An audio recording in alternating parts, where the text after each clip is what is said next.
Good morning.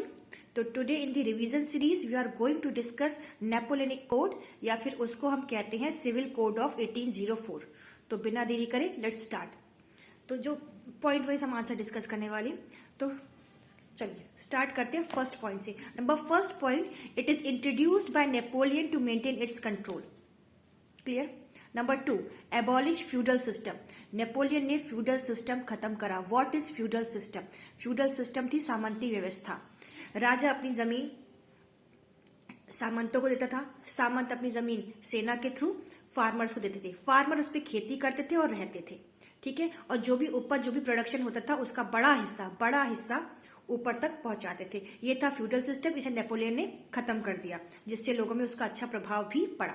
Number 3, guild restrictions were removed. What is guild restriction? Guild restriction, sorry, ऐसा होता है कि 5-6 लोग, बड़े ताकतवर लोग, बड़े धनी लोग अपनी एक एसोसिएशन बना लेते हैं कि भाई हमारा ग्रुप है, अब जिसको भी यहाँ पे व्यापार या बिजनेस करना है वो हमारी परमिशन लेगा, हमसे परमिट लेगा, तभी वो बिजनेस कर सकता है। कोई नया बंदा ऐसे ही मार्केट में एंटर नहीं कर सकता।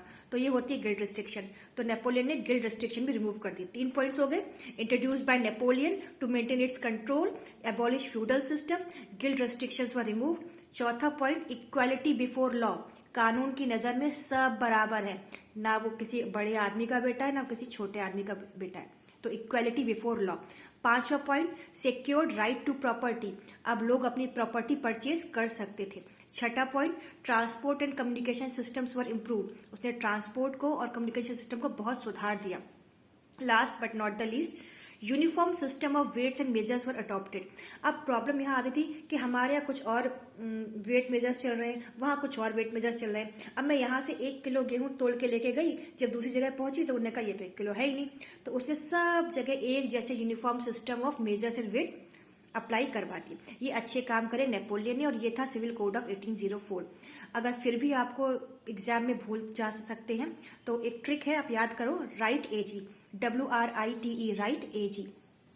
W से आपको वेट एंड मेजर्स याद आ जाएगा, R से आपको राइट टू प्रॉपर्टी याद आ जाएगा, I से इंट्रोड्यूस्ड बाय नेपोलियन याद आ जाएगा, T से आपको ट्रांसपोर्ट याद आ जाएगा, E से आपको इक्वालिटी बिफोर लॉ याद आ जाएगा, A से आपको एबॉलिश फ्यूडल सिस्टम याद आ जाएगा, और G से आपको गिल्ड सिस्टम याद आ जाएगा। तो राइट एजी इसकी शॉर्ट फॉर्म याद कर लो। एग्जाम में भले ही पूरे ना लिख पाओ, 4-5 इसको राइट एजी को देखकर याद आ जाएंगे। See you in the next video. All the best.